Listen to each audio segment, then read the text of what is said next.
Livro de Marcos, capítulo 2, os versos de 1 a 12. A cura de um paralítico em Cafarnaum.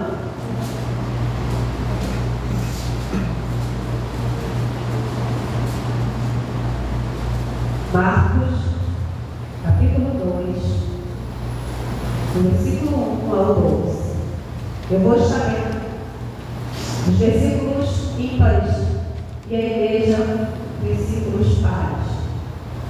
Diz assim: dias depois, entrou Jesus de novo em Cafarnaum, e logo ocorreu que ele estava em casa. Muitos abriram para ele, tantos que nem mesmo junto à porta eles achavam graça e anunciavam-lhes a palavra. Alguns foram ter com ele, conduzindo um paralítico levado por 4 homens. E não podendo aproximar-se dele, por causa da multidão, descobriram o milagre de modo correspondente ao que ele estava, e fazendo uma leitura, baixaram o leito em que jaziam doentes. Vendo-lhes a fé, Jesus disse ao paralítico: filho, teus pecados estão perdoados. Mas alguns dos escribas estavam sentados ali e arrazoavam em seu coração. Por que fala ele deste modo? Isto é blasfêmia. Quem pode perdoar pecados, senão um, que é Deus? Jesus, percebendo logo o seu espírito, e eles assim arrazoavam, disse-lhes: por que arrazoais sobre estas coisas em vosso coração? Qual é mais fácil? Dizer ao paralítico: estão perdoados teus pecados. Ou dizer: levanta-te, toma teu leito e anda. Ora, para que saibais que o Filho do Homem tem sobre a terra autoridade para perdoar pecados, disse ao paralítico: Eu te mando, levanta-te, toma teu leito e vai para a tua casa.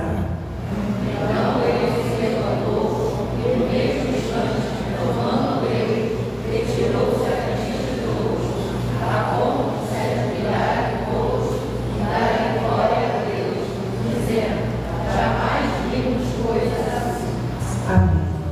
Irmãos, pode se sentar. Esse início de ano, o pastor colocou um desafio para a igreja sobre leitura da palavra, leitura da Bíblia. E eu não sei se alguns observaram, no dia anterior, estava eu no meu quarto, ele conhece, sabe que eu gosto de ver série, não estou em casa por um tempo, mas algo me incomodou. Eu falei: poxa, já tem umas 2 horas, e cada episódio dura mais ou menos 1 hora. Eu vou sentada aqui vendo série. Eu podia dar esse início de ano orando a Deus. E aí eu comecei a lembrar de alguns amigos queridos que ainda não conhecem ao Senhor. E aí eu fechei a minha porta e comecei a orar com os propósitos do Senhor. Eu falei: Senhor, eu estou perdendo muito tempo na minha vida vendo série, televisão. E tem muita gente morrendo aí nesse mundo, e eu devia estar tirando mais tempo para orar para essas pessoas. E em especial pelos meus amigos. E aí, eu estava lendo esse texto. E aí ele diz que 4 amigos. Vocês observaram que esse paralítico, ele foi salvo, ele foi curado. Mas não foi a fé dele que o levou para ser curado? Foi a fé dos seus amigos. E aí eu me perguntei, falei: Senhor, será que se eu estivesse ali, paralítico, hoje em dia, uma pessoa com deficiência, ela já sofre discriminação, não é verdade? Todos nós sabemos disso. Quanto mais naquela época de Jesus. As pessoas já achavam que se ele tinha alguma paralisia, algum defeito, como assim era chamado, é porque era pecado. Nós sabemos que não, né? Não foi pecado. Mas eu me coloquei naquele lugar, naquele homem, e pensei: Senhor, será que se eu estivesse hoje precisando ter um encontro com o Senhor, passando por uma dificuldade muito grande, precisando de alguém que me levasse até o Senhor,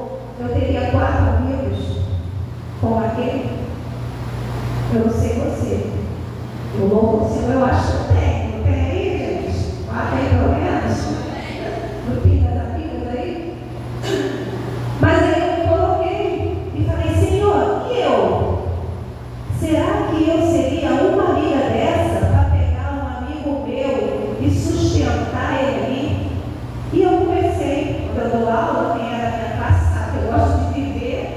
Vou pegar na pastor, você está me olhando, vou sair. Eu gosto de vivenciar aquela cena, porque parece que você se coloca ali e você vive realmente. E eu comecei a vivenciar, comecei a pensar, gente, se hoje nós nos deparamos, pastor Paulo Duarte, todo mundo conhece aí, né? Existiu uma amiga minha que convidou porque estava na igreja dela, terça-feira passada, que era de culto era 7 horas, mas se eu quisesse entrar, eu tinha que chegar às 5. Olha isso, ouviu o pregador, olha que absurdo, são nossos dias. E aí eu me pergunto, Jesus naquela época, a multidão tão grande, diz o texto, que não conseguiram passar da porta. E o que esses amigos fizeram? Deram a volta, abriram o telhado, para descer o paralítico ali para Jesus. Quantos de nós, gente, não estamos nem sequer lembrando de carregar os fardos dos nossos irmãos? Que dirá enfrentar uma jornada dessa? Esses amigos aqui, com certeza agradaram ao Senhor. Quando o Senhor disse, pela fé já estava curado, todo que eu leio que levanta, ele creu. Mas aqueles amigos foram me conduzir ele até aquele local. E aí eu pergunto, o que nós temos feito pelos nossos amigos? Quanto tempo nós temos tirado, nem para andarmos carregando nele naquele leito ali com aquela dificuldade, mas do nosso dia para intercedermos pelas nossas famílias, pela família do teu irmão, que você sabe que está enfrentando alguma dificuldade, não é? Que nós possamos nesse início de ano estarmos atentos para que seja um ano diferente, um ano de nós não nos lembrarmos não só de nós, mas pensarmos no nosso próximo. Lembrarmos que nós devemos carregar os fardos dos outros. Eu anotei assim, precisamos amar nossos amigos ao ponto de pagarmos o preço do milagre da vida dele. Que nós possamos ter essa posição esse ano. Tomar posse para pagar o preço não é do meu milagre, é do seu. Porque eu sei que você talvez tenha um problema com seu filho grave. E você falou comigo. E eu preciso então entrar nesse propósito com você, te carregar como aqueles quatro amigos fizeram. Você não vai orar sozinho. Eu vou orar com você, vou estar no altar do Senhor todos os dias com a sua família. Com aquela porta de emprego que eu sei que você está precisando e que não tem a pé. É com aquele marido, com aquela esposa difícil que não aceita o Senhor e que você está tendo dificuldade para caminhar. Irmãos, qual é a sua deficiência hoje? Eu te pergunto. Coloca diante de Deus a sua deficiência. Aqui era um homem de nascença que não andava. A deficiência dele era física. Mas nós temos muitas deficiências na nossa vida. E não são físicas, são emocionais, são espirituais. Mas que nós nessa noite possamos estar colocando diante do Senhor e uns pelos outros. Que Deus nos abençoe. Vamos orar mais uma vez? E nessa oportunidade você possa estar colocando a sua vida, a vida da sua família, nesse momento diante do Senhor. Senhor nosso Deus e Pai, louvado e exaltado seja o seu nome. Graças te dou, Pai querido, pela oportunidade que nos concede estarmos aqui, nesta noite, na tua casa, o melhor lugar que poderíamos estar. Nesse momento, ó Deus, eu te peço que tira tudo da nossa mente. Senhor, da preocupação, seja por casa, por filho, finança, o que for. Tudo isso, ó Deus, fique da porta ali para fora. Porque a partir do momento que eu entrei aqui dentro, foi para ouvir a tua voz. Não importa, Senhor, o que o meu amigo do lado da esquerda, de trás, Pai, esteja pensando, falando, da forma que ele vai te adorar. Não importa, Senhor, porque eu estou aqui para adorar o Senhor. É eu e o Senhor.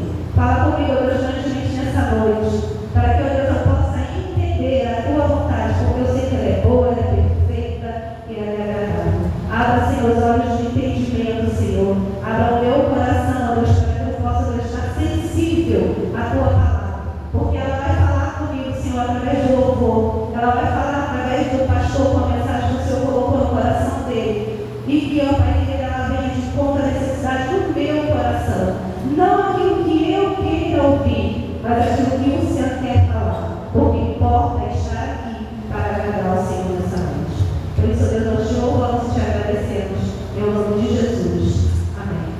Romanos capítulo 12.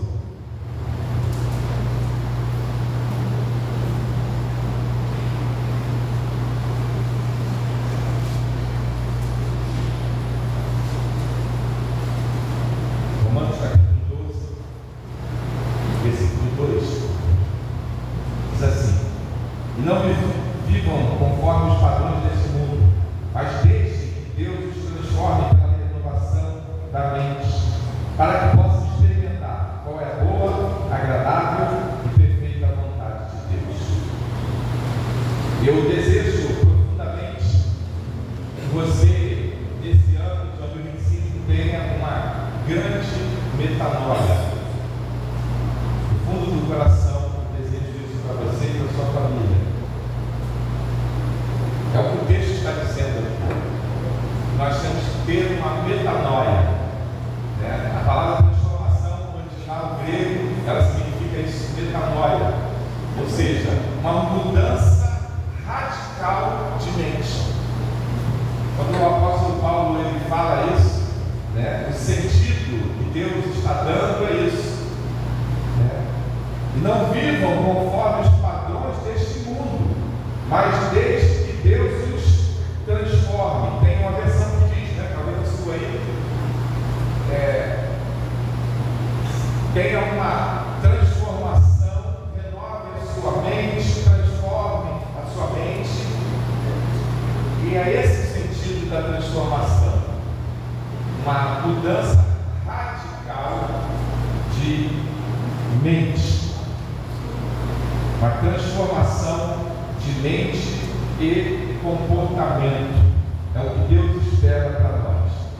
Eu estava vendo essa semana, vi uma pessoa, um homem, que ele é ateu, um vídeo dele lá no canal, e aí me chamou a atenção, eu fui parei para dar uma olhada, e os vídeos dele são exatamente para isso, para evangelizar contrariamente.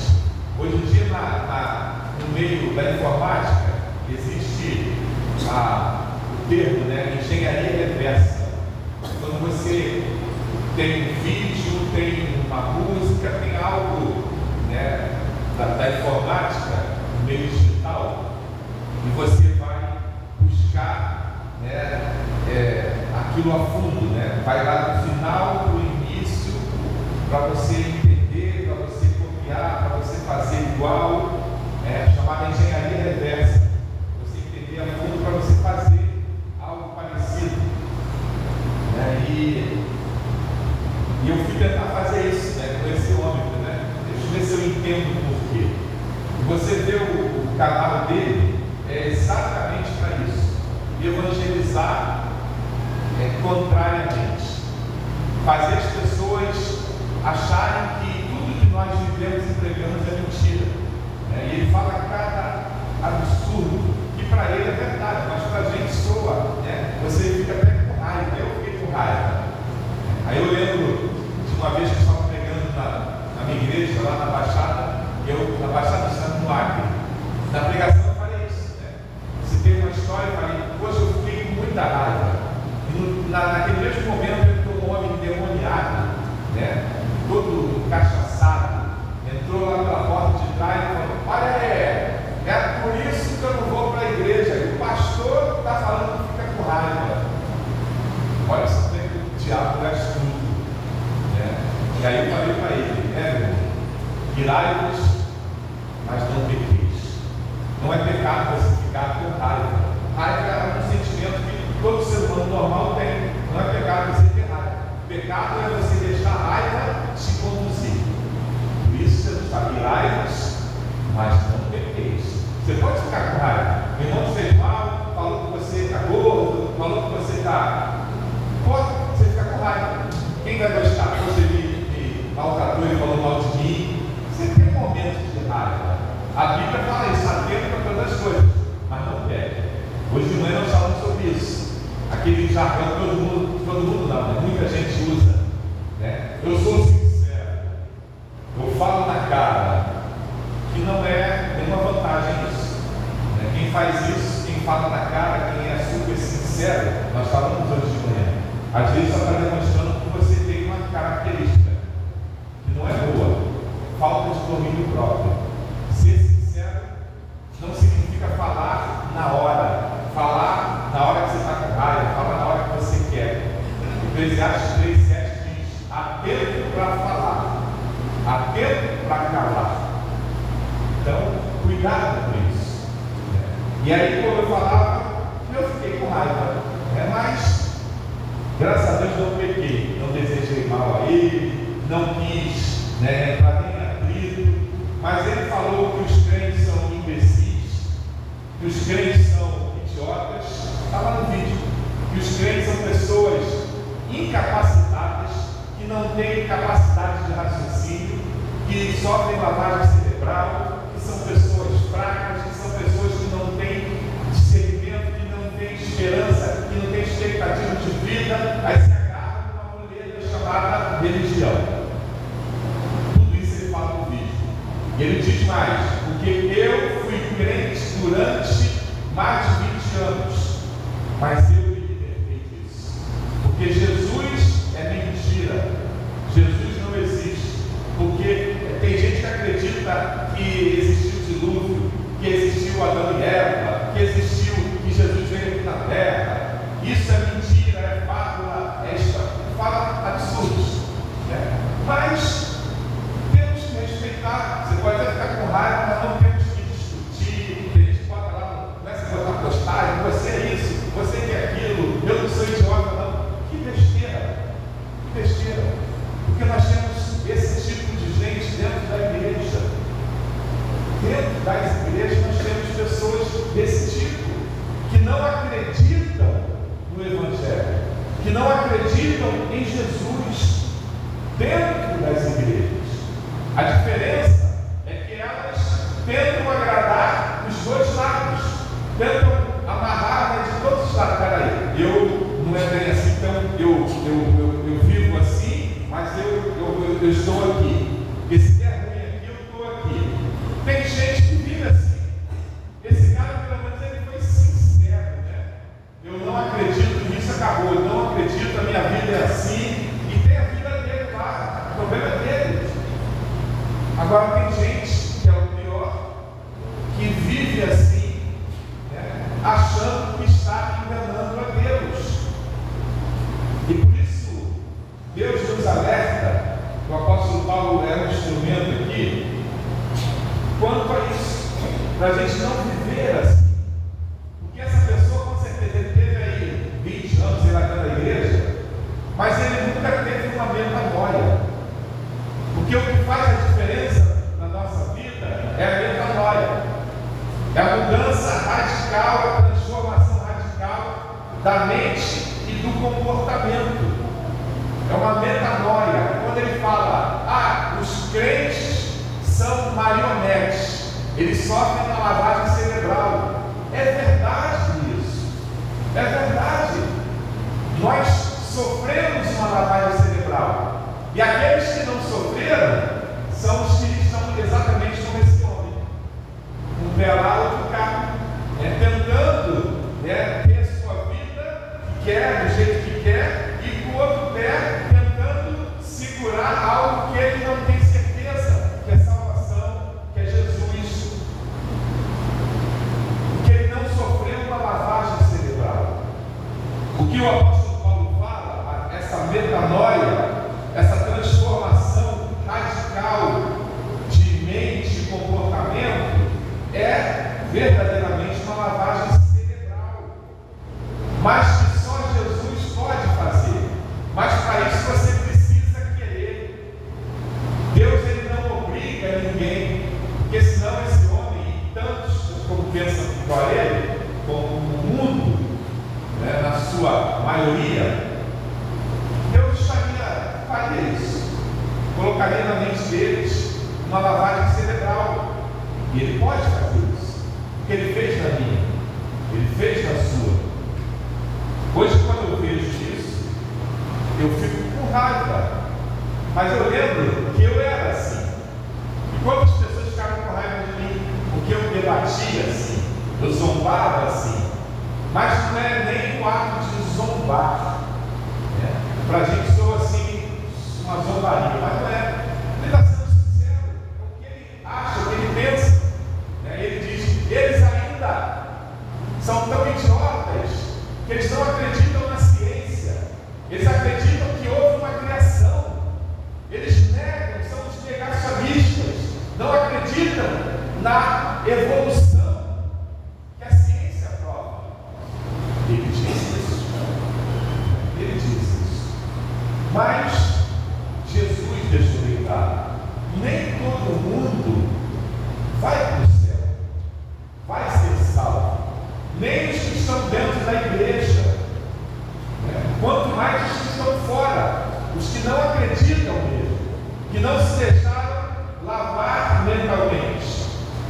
Porque para isso acontecer, e por isso muita gente às vezes vive anos dentro da igreja, mas não consegue verdadeiramente ter uma vida verdadeira diante de Deus, com a paz que excede todo entendimento que Jesus diz que veio para dar. Ele fala assim: as pessoas dizem que sentem uma paz, por isso estão na igreja, porque querem paz. É mentira! Ninguém sente paz. É lógico. Como é que você que não teve essa experiência, que não conhece, como é que você vai dizer que é verdade algo que para você não é verdade? Para ele, com certeza, ele viveu 20 anos na igreja, mas ele nunca experimentou isso. Ele devia passar o tempo na igreja olhando para as pessoas, imaginando: os caras são doidos, são mentirosos. O que é isso que ele está dizendo ali? Isso que ele está contando, isso aí não é possível. Eu não sinto isso. Ele devia ter passado os 20 anos na igreja assim. Mas por que isso? Deus faz acepção de pessoas? Não. Nós estudamos hoje pela manhã. Deus não faz e quer que a gente não faça acepção de pessoas. Deus nos deu o livre-arbítrio, mas nós temos a oportunidade, todo ser humano, você tem. Se você ainda não teve uma metanoia, uma lavagem cerebral, eu vou sofrer uma lavagem cerebral, então aí eu vou ter que agir igual o crente. Se você quiser. Se você quiser se resguardar, não. Eu não quero ter lavagem cerebral, não. Viva igual esse homem. Conhecedor do bem e do mal, sabedor de todas as coisas. Viva assim. Porque não é esse que Deus veio buscar. Há duas coisas que nós precisamos fazer para a gente ter essa metanoia, essa lavagem cerebral, como queira. Há duas coisas que são necessárias acontecer na vida do homem para ele ter isso, para ele passar por esse processo. Se não houver isso aqui, não acontece. É apenas um frequentador de igreja que não vai ficar muito tempo na igreja. É impossível. Ninguém fica a vida toda na igreja, pelo menos agradando a Deus, se não for dessa forma, se não houver essa metanoia. A primeira coisa importante a acontecer, Tiago capítulo 4, versículos 8 e 9, diz assim: cheguem perto de Deus e Ele se chegará a vocês. Limpem as mãos, pecadores, e vocês que são indecisos, purifiquem o coração. Reconheçam a sua miséria. Lamentem, chorem, que o riso de vocês se transforme em pranto e que a alegria de vocês se transforme em tristeza. A primeira coisa que deve acontecer para a gente ter uma metanoia, uma transformação verdadeira, e experimentar a vontade de Deus, que Deus tem para nós, é um arrependimento verdadeiro. O que Tiago está falando, esse texto diz justamente isso: arrependimento verdadeiro. Reconheçam a sua miséria. Quantas vezes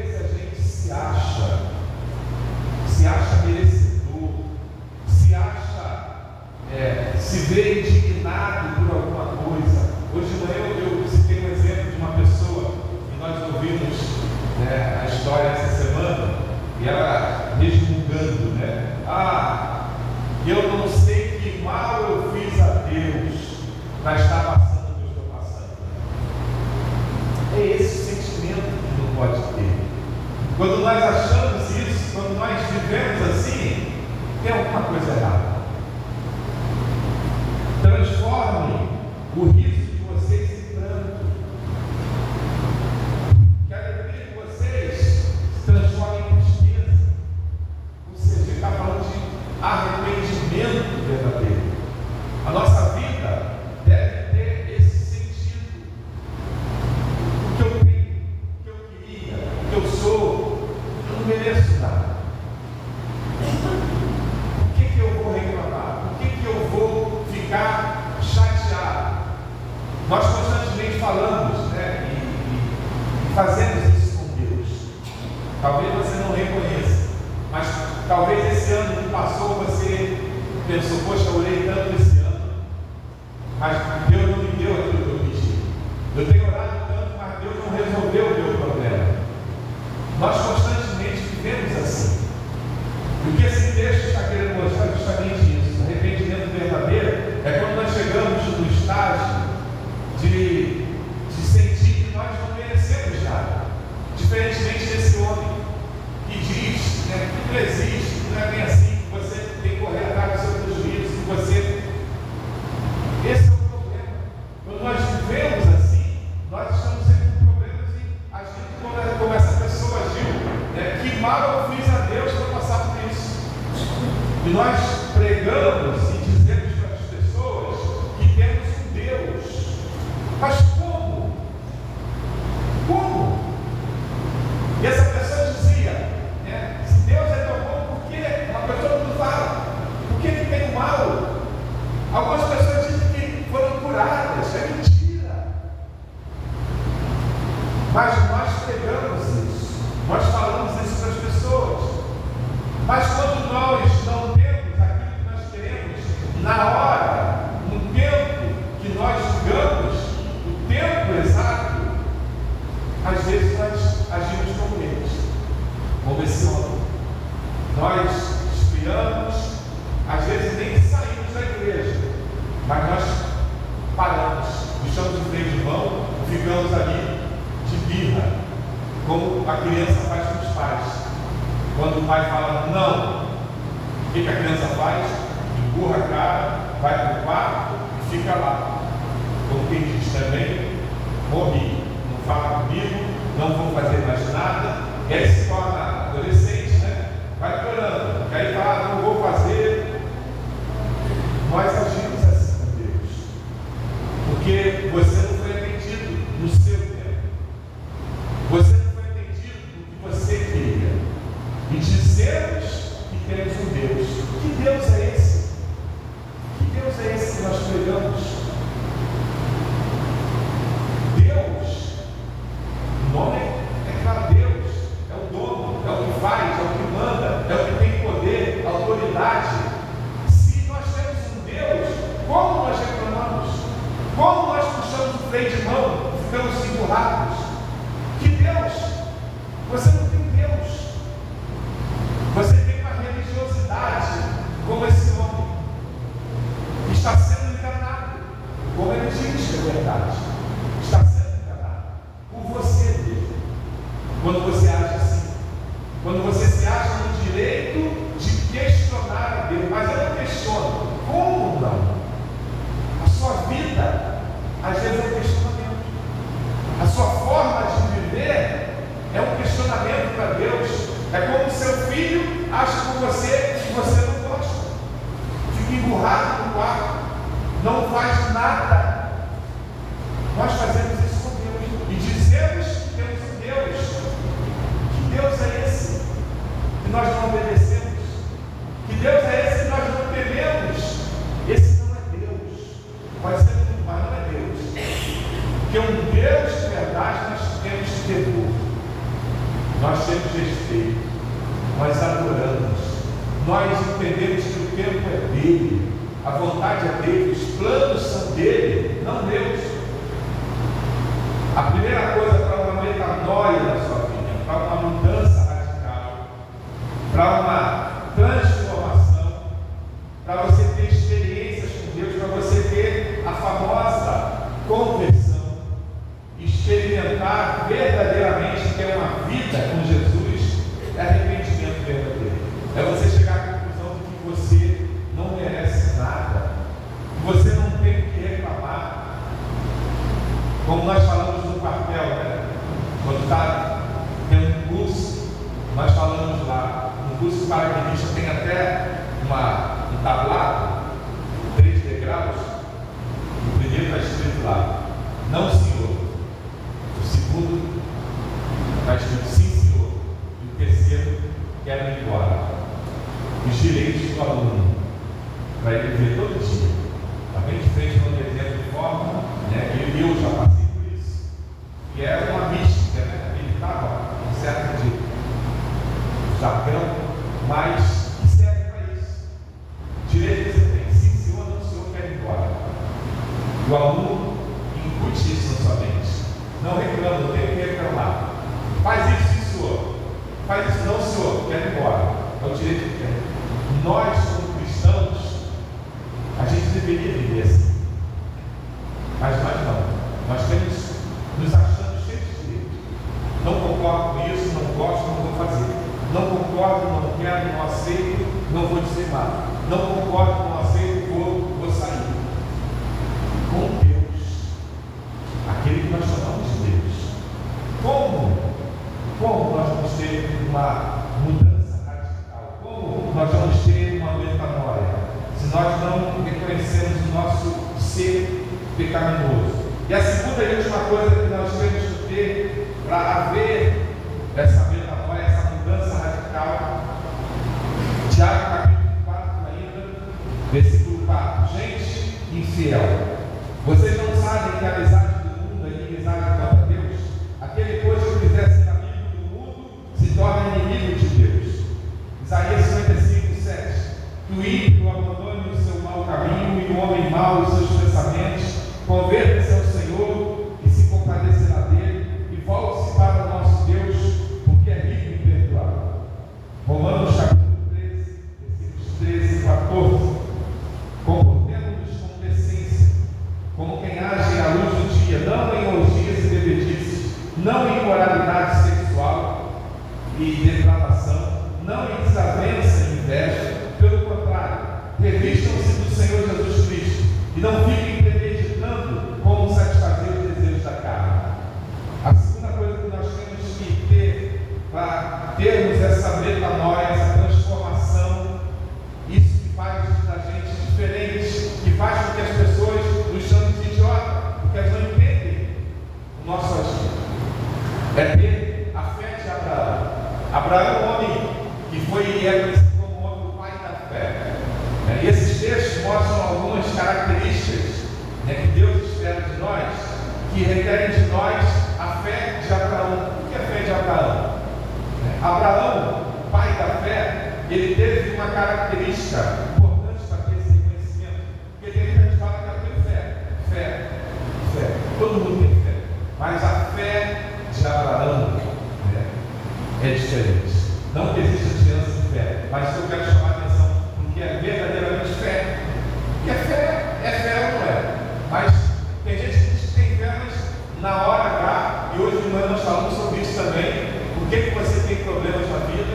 Por que você tem dificuldades na vida? Por que você tem problema com o filho, com o esposa, com o patrão, com o esposa, com o patrão, com o esposa, com o patrão, com o filho? Eu acho que não. Abraão sentiu. Deus falou com ele. O que ele fez? Ele foi. Abraão recebeu a palavra que iria ser pai, já velho. Ele titubeou? Não. Essa é a fé de Abraão. É quando Deus fala e você tem certeza, você não tem medo. Mas o que nós fazemos constantemente e queremos ter uma direção de Deus, queremos ouvir a Deus, queremos ter uma metanoia, queremos ter a capacidade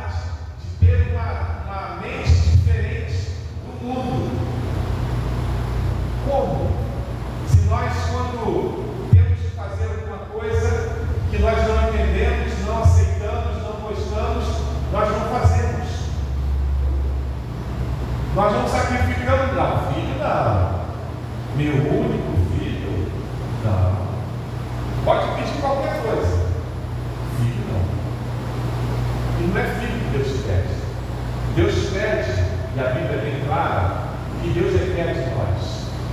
Não é sacrifício, obediência. Obediência. E obediência, Deus vai te mostrar se você é ou não. E aí eu volto no filme. Por isso que você tem problemas. Não é por maldade de Deus. É para você perceber como você está. Em que caminho você está. Que caminho você está seguindo. O caminho de Deus ou o seu. Porque quando é o de Deus, você pode até não concordar. Pô, não gosto dessa mesa aí, não queria, não concordo, mas foi assembleia, foi aprovado. Vamos lá, vamos tentar a mesa. Eu não concordo com o que está acontecendo no meu trabalho. Meu patrão vai me mandar embora. Que mal eu fiz a Deus? A Bíblia diz que todas as coisas são para o bem daqueles que amam a Deus. Romanos 8:28. Que fé é essa que nós temos? Uma fé que só é demonstrada quando está tudo do seu jeito, ou seja, não é fé, é razão. É o que Deus permite você ver. Quando você enfrenta lutas, quando você enfrenta problemas, aí Deus mostra quem é quem. Lembra de Jó?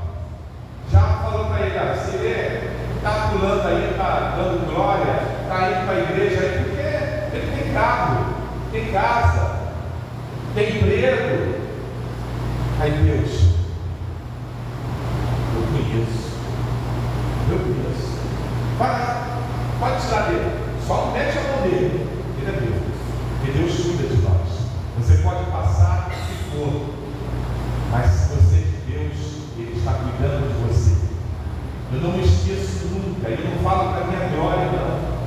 Quantas coisas que eu passei na minha vida, eu não entendia. De novo crente, mas de novo crente, ali só um baque assim.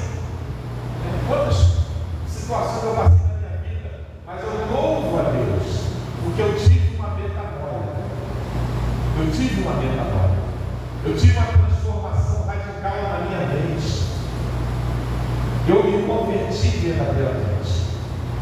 Porque Deus, ao longo do tempo da minha vida, Ele veio me mostrando isso, me confirmando isso. Eu não tenho dúvidas. Tem gente que tem dúvida. Será que eu vou para o céu? Será que eu sou crente mesmo? Tem dúvidas. Eu não esqueço, nos primeiros momentos da minha vida cristã, que a gente passou aquela situação que eu já contei, e quantas vezes, não foi uma, nem duas, nem três, nem 10, quantas vezes que a gente ia para a igreja a pé. Minha filha, 3 aninhos, no colo aqui, guarda-chuva no outro, chuva caindo, eu e a Mônica indo a pé para a igreja, e não era perto não, porque eu não tinha dinheiro da passagem. Mas sabe o que eu fazia? Eu falo diante de Deus, porque uma coisa é você falar da boca para fora, Deus está te vendo. É Dedelassando que falastrão. Mas eu ia cantando louvores com a minha filha no colo, porque eu tinha certeza no meu coração. E olha que eu não era pastor, nem sonhava em ser pastor, mas eu tinha certeza no coração que Deus estava fazendo algo na minha vida. E anos depois, eu ouvi uma pessoa me falar sobre isso. Uma pessoa veio falar para mim, pastor, eu conversando, ela com problema, eu fui aconselhar. E o diabo, às vezes, tenta te pegar pelo pé. E aí eu falando para a pessoa, irmão, assim, faz isso, vamos orar, tá? E ele viu, o senhor está falando isso, a pessoa não sabe o que eu estou passando. O senhor tem carro, o senhor tem casa, o senhor tem emprego, o senhor não sabe o que eu estou passando. Vejam como o diabo é escuro. Porque se o senhor estivesse passando o que eu estou passando, eu duvido que o senhor vinha para a igreja. Na minha casa. E eu lembrei de anos atrás.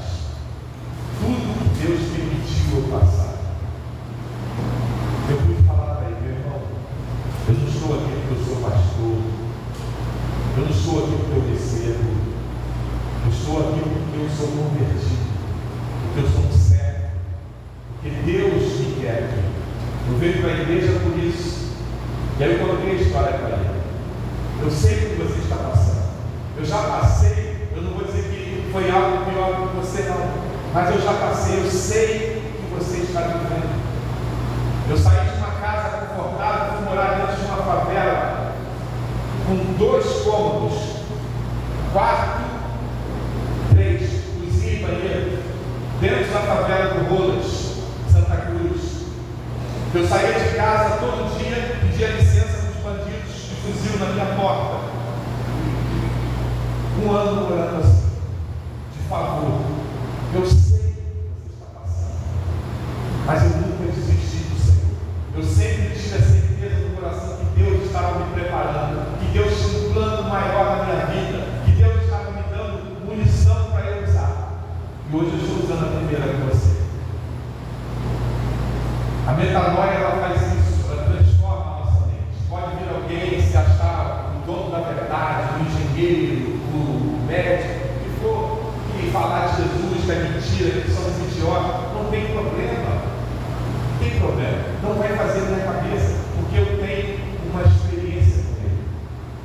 Eu sinto Ele. Eu vivo com Ele.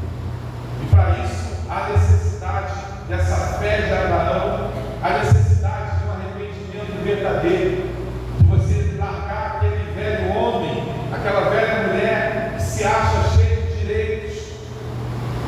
É você mergulhar na vida com a certeza de que Deus está com você, mesmo sem lhe mandar você sacrificar o que é mais importante para você, que às vezes não é o filho, às vezes é o seu orgulho. Se não houver isso, você vai ser mais um que está passando uma temporada, que está sendo enganado, como ele diz. É verdade, que a gente está sendo enganado. Temos aí. Mas Jesus, Ele não engana. Ele deixou bem claro: nem todo mundo que está aqui vai entrar. Jesus não enganou ninguém. Não vai dizer, eu fui enganado. Não. Você está se enganando. Quando você não mergulha em verdade, quando você não deixa Deus transformar a sua mente de verdade. Encerrando, Filipenses capítulo 2, versículos 14 e 15. Façam tudo sem murmurações nem discussões, para que sejam irrepreensíveis e puros, filhos de Deus, inculpáveis no meio de uma geração pervertida e corrupta, na qual vocês brilham como luzeiros no mundo. O que Deus espera de nós é isso.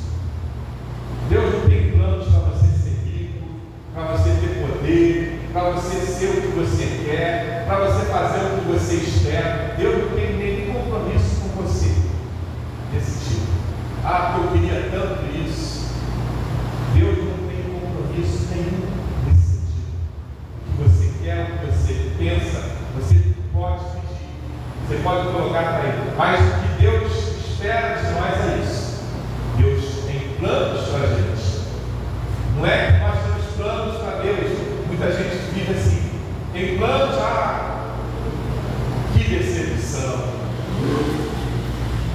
Que decepção. Tem gente que vive assim. Eu não esperava isso na minha vida. E vive amargamente. Os seus planos são seus. Mas Deus tem planos para você. A escolha é sua. Você quer viver os planos de Deus ou os seus? Porque os planos de Deus são esses. Que sejamos luzeiros nesse mundo corrupto. Deus nos prepara para isso. Deus está te preparando para isso. Você pode estar lutando contra Ele, exterminando. Transforma a sua mente. Tenha uma metanoia nesse ano. Deixe Deus te fazer como luzeiro nesse mundo corrupto. É o que Deus espera. É o plano de Deus para nós. Senhor, obrigado, Deus. Obrigado pelo privilégio de sermos taxados de idiotas, de loucos, de incapacitados, de doidos, de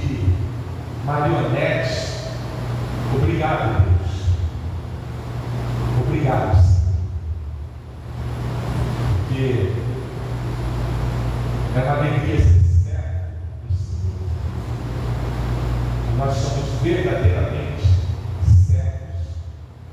Nós fazemos a sua vontade, não a nossa. Não a que o mundo impõe, não a que o mundo acha. Ó Deus, obrigado por esse privilégio, Deus, de ter o Senhor nos guiando a cada dia, nos moldando, mesmo diante das lutas, das dores, das dificuldades, daquilo que nós não queremos, mas nós temos a certeza que o Senhor nos prepara a cada momento da vida para sermos luzeiros desse mundo, para sermos instrumentos desse mundo. Por isso, Deus, obrigado, Senhor, porque um dia o Senhor nos chamou, não para sermos pastores, para sermos oficiais, não, para sermos servos do Senhor. Obrigado, Deus, porque quando nós vemos isso, ficamos até chateados, quando vemos alguém nos chamando de tudo quanto é nome, nos colocando como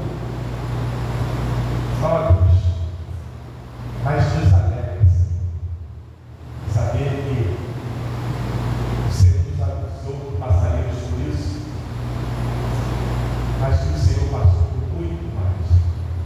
Nós não temos dúvida, Senhor, não temos dúvida do caminho que estamos seguindo, do Deus que nós servimos. Senhor, se há alguém aqui ou que nos assiste que ainda não teve essa transformação de mente, que para muitos até uma lavagem cerebral, que é verdadeiramente isso, uma lavagem cerebral mesmo, porque o Senhor entra